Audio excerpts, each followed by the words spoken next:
what are some practical ways for us to work from home, be a homemaker, and take care of our kids? Whoa, that sounds like a lot. And I'm not gonna lie to you, it is a lot. But I have found that there are 7 vital things that you need to know and do in order to make it as successful and to make you as present in your life as possible. Make sure you stick to the end because number 7 is the best advice I've ever been given on this topic.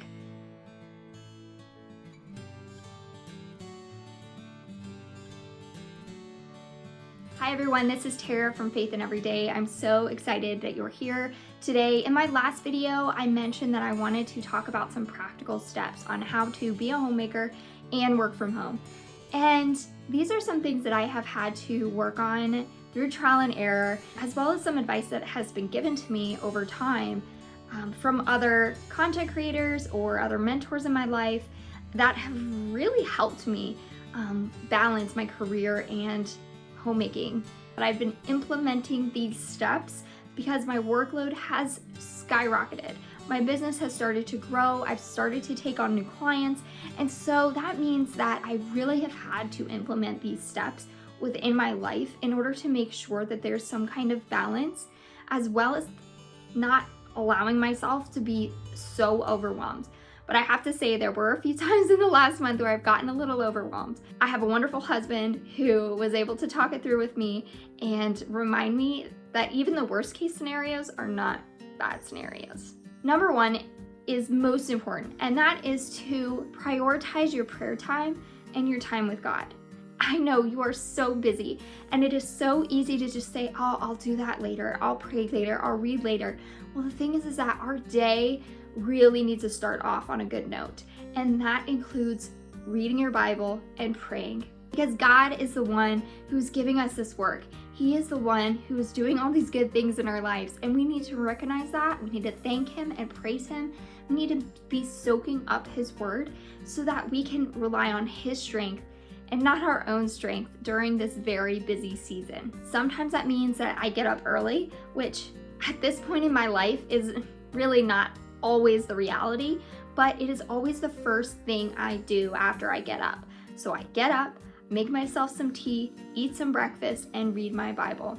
It is the best way to start a day because then you're starting it with the truth. You're starting it really with connecting with God so that you have the strength throughout the day in order to continue on with all the things that you have to get done. I have noticed that if I am not in my prayer time, if I have not read the Bible, because I'm so busy, I get far more anxious and overwhelmed. Number 1 is stay within your prayer time. Make it a priority. Before you do anything else, pray and read your Bible. It doesn't have to be a lot. It can be a psalm or 2, and it could be just a few minute prayer while you're drinking your tea. Jesus is the vine and we are the branches, and without Him we are nothing. Number 2, and I briefly mentioned this, is acknowledge the season that you're in. Every stage of life is a season, and it is a brief season, but you have to acknowledge and accept the season that you're in.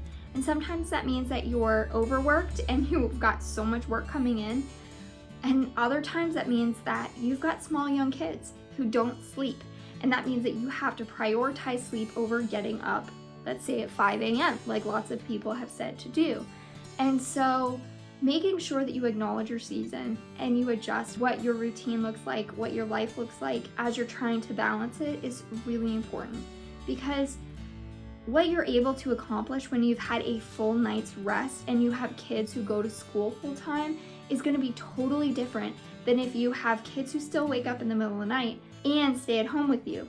You have to acknowledge the season that you're in. Instead of getting frustrated, we need to allow the time in order to adjust to that season. So my daughter and son are younger, which means that they need a lot more attention and a lot more like personal care, making sure they go to the bathroom, changing diapers, making sure that they've got something to occupy their time. So really giving them that attention prior to sitting down to do some work. So coloring with them, getting them started on Play-Doh, doing things like that is going to really help to be able to balance some of that work with taking care of your kids. Make sure that you're taking that time to really nurture that relationship and create that atmosphere of love with them before you sit down to work. Number 3 is systems. Systems are so incredibly important. They are what can keep you going and to reduce decision fatigue. When I wake up, I do my morning routine, I sit down and drink tea and eat my breakfast and read my Bible. Then I do a chore or two to make sure that things keep moving. Most of the time it's dishes and a load of laundry, and then I will sit down to work. And so making sure you have those systems. Again, connecting them with other things. I know I've heard a lot of YouTubers say you need to habit stack. If you are eating lunch or eating breakfast, what is the thing that you always do? You take care of the dishes and you go change out that load of laundry. It's just automatic. Create things that are automatic so that you don't have to think about all that stuff on top of all of the other things that you have to get done. Creating those systems is incredibly important. I have created systems within the home to make sure that everything is on more of a minimal side. Coats, minimal. Clothes, minimal. Really keeping things limited so that it reduces the amount of clutter, which reduces the amount of stress, which reduces the amount of tidying that I have to do in order to keep up with it every day. So creating systems like that, where if I know one day a week we kind of go through all of our things to see what we can donate, and I try to donate frequently to get that clutter from kind of stacking up and getting overwhelming. Because if I have an overwhelmed space, then my mind is overwhelmed and I have a trouble doing anything else. Number 4 is creating a manageable schedule. Now, when I say schedule, I'm not a huge timed schedule follower, like at 9 o'clock we do this and at this we do this. I'm more of kind of a routines person, as well as in the morning or the night before, I'll go through my Google Calendar, and this is what I do in order to kind of keep track of things that really need to get done. So I will put things in the calendar that I want to get done around the time that I'm thinking that I'll have the time to do it. But ultimately, life can get in the way, especially when you have young kids. And so what I love about Google Calendar is I can go in and just move it around. I can just move it, say, oh, I didn't get to that. That's okay. Let me just move it to the afternoon. Let me move it to nap time. That really helps me keep track of all the things that I have to do. It's not as rigid as just if I don't get it done at this time on this date, then I'll never get it done. It's no, we just move it. Just move it. So making sure that you're kind of adjusting it as your day goes on. And I don't do the planning ahead type of calendar. I've seen people kind of get really elaborate with their calendars where they plan every week, the whole week. And I just get overwhelmed by all the little boxes. And so I prefer to do it a day at a time. And that has worked for me. Maybe it'll work for you if you have trouble with the whole planning the calendar out in advance, because then I'm just focusing on today. I don't need to worry about next week.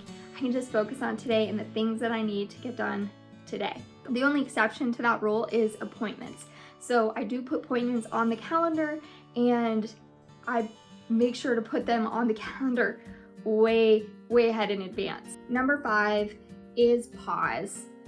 Sometimes there are things that need to take a back seat to our priorities. So if we're doing a whole lot of things, there might be some projects, some things that you want to do that just have to be put on pause. And it could be a short pause for a few days, a week, could be a longer pause, like a month or 6 months to a year or whatever it is, or way down the line when your kids are older. Putting it on pause does not mean it's not important. It just means that right now you don't have the bandwidth in order to get all of it done. And there are other things that are taking priority. So, for instance, over the last month, my husband has had some stomach issues, so we've been dealing with that. Not only that, but we found out our foundation needs to be fixed, and that has meant I have had to increase my workload. I haven't had the moment to make this video. It was put on the back burner until I had some time within my schedule to make sure that I could give a good video. And so, yes, it was put on hold for a few weeks, but that doesn't mean it wasn't important. It doesn't mean you're not important right now. financially, we need to be working more than doing other things. And so I put this video on pause until I was able to have a moment in order to do it. Sometimes things need to go on the back burner in order to accomplish whatever it is that priority is during that time. Now, your kids should never be put on the back burner. Your marriage should never be put on the back burner. And your relationship with God should not be put on the back burner. Those things are priorities. When it comes to all of the other optional things, you definitely need to use discernment as to when's the time to just take a pause versus burning yourself out. Because honestly, it probably won't end up well if you just go, and you don't take a pause on certain things so that you could focus on your priorities. Which leads me to number 6. Number 6 is learn to rest. Learn to recognize when your body needs rest. Do not lead yourself to burnout, because that's going to end up hurting you more than if you just took a break. If your body is telling you you need a nap, lay down, take a nap. You are going to be far more productive if you take that quick 30-minute hour nap in the middle of the day. After you wake up, you'll be full of energy, ready to go about your day, and as opposed to just trying to do it exhausted, your mental ability to perform tasks is definitely lower when you're exhausted. So recognize when your body needs rest. Do not deprive yourself of that. It is not a bad thing to rest.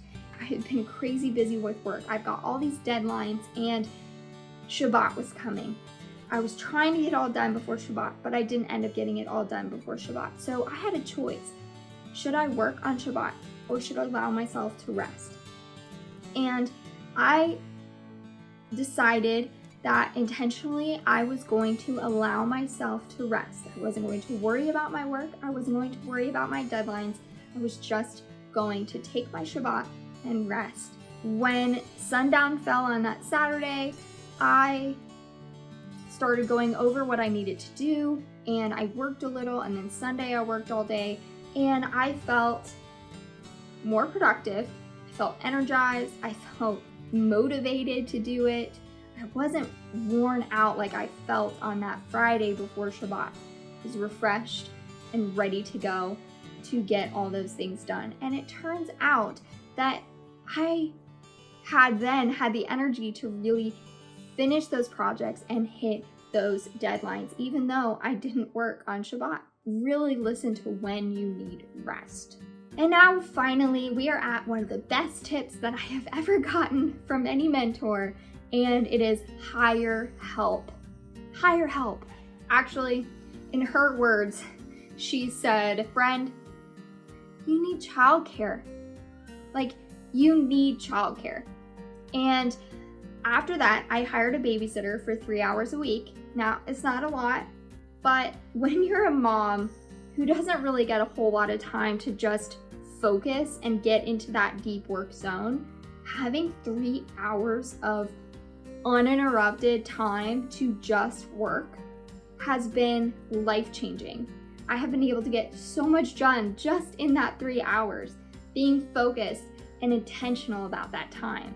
So if you have not hired help, whether it's a babysitter once a week, or if it's a housekeeper you need, or if it's a side of your business, if you have a home business that like needing a personal assistant, like an assistant, or someone who does billing and bookkeeping, hire help.